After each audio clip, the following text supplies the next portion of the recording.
Russia has been consuming ammunition at a much, much higher rate than the Ukrainians, but they had a much bigger reserve to go to.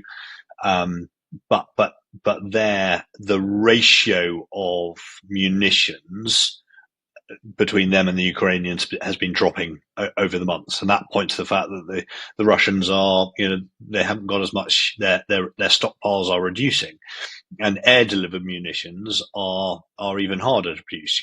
A dumb shell is quicker to produce than an air delivered munition, and that's kind of what they need in Syria. And those are not quick to produce. So at least it's a logistics headache to him. But also, as we've seen elsewhere, leaders, Putin runs wars in a very centralized manner. Most things come up to him for decision making, and now he's been pulled in different directions. That will always be a challenge for a leader. Obviously, given your extensive experience in the Middle East, really keen to get your thoughts on the latest situation in Syria, and in particular how it relates to Russia, because of course the Assad regime is one of the closest allies of the Putin regime. How do you see events in Syria impacting Vladimir Putin? Yeah, so just, very, very briefly, Syria has drifted off most people's radar because of what's going on in Ukraine, what's been going on elsewhere in the Middle East. And after, the very intense civil war in Syria, what happened with ISIS, I spent a lot of time in northern Syria, it kind of stabilized it, if you like, to some degree. But it stabilized. Assad was propped up significantly by three organizations. The one that we're most interested in this conversation is the Russian military, who clearly really stopped Assad losing the civil war when they intervened in the middle of the last decade. But also Iran with their Quds force, and also Lebanese Hezbollah. So when we're on the front line with coalition forces, all of those organizations I've just mentioned were all in the mix. Now, Lebanese Hezbollah are having a really, really hard time at the hands of the Israelis at the moment, as are the Iranians. Forgive me. And so their focus is elsewhere. And inevitably, the Russian military are under significant pressure in Ukraine. So again, they've taken their eye off the ball. All of that, therefore, adds up to a potential opportunity that has been taken advantage of in Aleppo and south of Aleppo.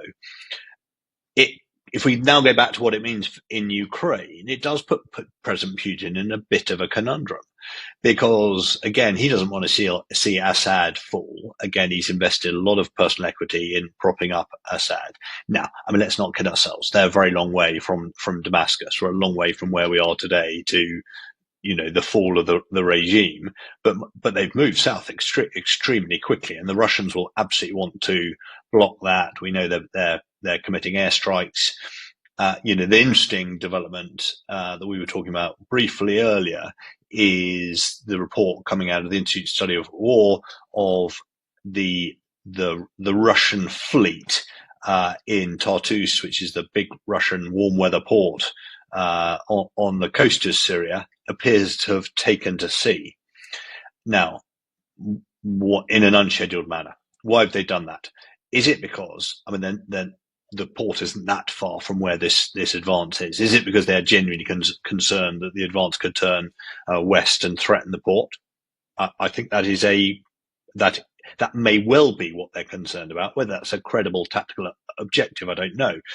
But they may well be concerned about that. And what's then interesting, again, as we circle back to what's happening in Ukraine, is the view is those ships cannot go up into the Black Sea because the Montreal Convention, which controls the amount of military naval shipping that goes into the Black Sea. So the view is that they're going to have to go up round the long way round and up into the cold ports up in northwest of Russia. So just an interesting play, but it's a big distraction on Putin. and on his military when they're already under considerable pressure. And more broadly, how significant has the relationship between Syria and Russia been? Particularly, how has Putin used Syria almost as a training ground for Russian generals who then go on to lead forces in Ukraine, and also for testing weapons that then go on to be used in Ukraine? Absolutely. I mean, no question. Absolutely no question. From 2015 onwards, that's exactly what the Russian military had done. This was their first, big deployment beyond their near abroad. It was a huge surprise to everybody when it happened. And in the years that followed, during the top end of the civil war, the Russians did all of the things you just described. They undoubtedly were testing weaponry, developing weaponry, marketing weaponry. Let's not kid ourselves. They were putting in the shop window that they could then sell, because look how effective they've been in Syria. But as you say, they were also undoubtedly blooding, developing their soldiers, but critically their senior commanders, and many of the senior commanders who we've seen in Syria before the war in Ukraine, then popped up in Ukraine. You'll remember General Surovkin, who was commanding Russian forces when I was in Iraq and Syria, dealing with ISIS, and a great many of them kind of came back and forth between Syria and other duties in Ukraine. So no question, this gave them considerable operational experience. Now, of course, many of them had operational experience previously in Chechnya and elsewhere, but this, if you like, took it to a different level. And do you think Putin all along, even 10 years ago, would have thought, and of course 10 years ago the annexation of Crimea had just happened, but he would have been thinking, look, long term I want to move for Ukraine, and this is really useful here. We can use this essentially as a training ground. Yeah, it's hard to know, isn't it? Because looking back on it, it feels as though that might well have been the play, but I wonder. Because, and many people may well disagree with me, but I've always seen Putin as more of an opportunist than a strategist. He cares about self-interest. Assad was under significant pressure. It was in his self-interest to go and prop him up. There were lots of other opportunistic benefits, some of which we've just talked about. Then an opportunity arises to go into Ukraine, into Crimea specifically, and nobody does anything about it. So there was an opportunity there. He went straight in through the front door. It is. I struggle to think that he would have then thought that the West would have left the door so open that he could go again with his recent incursion into the heart of Ukraine. The door was left open. And the international community's collective lack of action back in 2014, 2015 led Putin to believe that they wouldn't act again, and he misjudged that on that occasion. But I always view Putin as a opportunist. He's all about his own survival. So would he have loved back in 2014 to think that he could ultimately try and take large swathes of Ukraine? I'm sure he would, but whether he thought that was feasible, hard to know.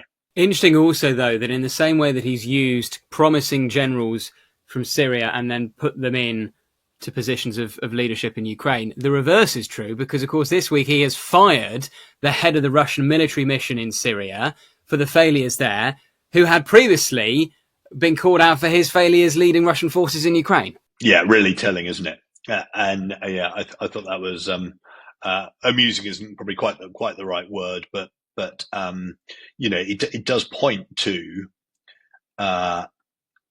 the institutional failings in the Russian military, and we've talked about this all the way through. That what the Russian military have been unable to do is to conduct the theatre of war, orchestrate all the tools that give you success on the battlefield. And their big moment when they first invaded into Ukraine, heading towards Kyiv, their total inability to orchestrate all of those things. And oh, by the way, it's hard. No civilian should ever underestimate how difficult it is. It is what sets out really, really good from not good militaries. But my God, the Russians have demonstrated an inability to do that, to bring Yeah, the engineers, the infantry, all of these assets that you bring together in time and space to have an operational effect. The Russians have demonstrated an inability to do that. Well, the reason they can't do that is their leadership's not good enough. They're not agile enough. They're not dynamic enough.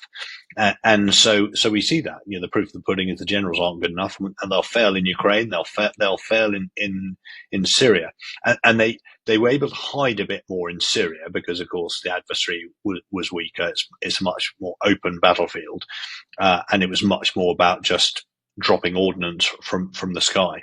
And just finally, Rupert, how worried do you think Vladimir Putin will be about the prospect of Russian forces in any way getting kind of bogged down or sidetracked by events in Syria? Okay, they haven't got a massive presence there, but the very fact they've had to be doing airstrikes in Aleppo over recent days, you would have thought they'd be trying to save everything they have for the war in Ukraine. How big a concern will that be for Putin? Yeah, I mean, it certainly it's an additional headache he could well do without, because we've talked often, haven't we, about in a way what's going on in Ukraine is a battle of industry as much as a battle of humans, and Russia has been consuming ammunition at a much higher rate than the Ukrainians, but they had a much bigger reserve to go to. But the ratio of munitions between them and the Ukrainians has been dropping over the months, and that points to the fact that the Russians are, they haven't got as much. Their stockpiles are reducing, and air delivered munitions are even harder to produce. A dumb shell is quicker to produce than an air delivered munition. And that's kind of what they need in Syria, and those are not quick to produce. So at least it's a logistics headache to him, but also as we've seen elsewhere, leaders, Putin runs wars in a very centralized manner. Most things come up to him for decision making, and now he's being pulled in different directions. That will always be a challenge for a leader. Major General Rupert Jones, always appreciate your expertise and analysis. Thank you so much for joining us again on Frontline. An absolute pleasure, James. Thanks. Thank you for watching today's episode of Frontline. For early access to our videos, member-only Q&As and live streams, then sign up for a membership via the link in the description. And for the latest news and breaking stories, listen to Times Radio and follow us at thetimes.com.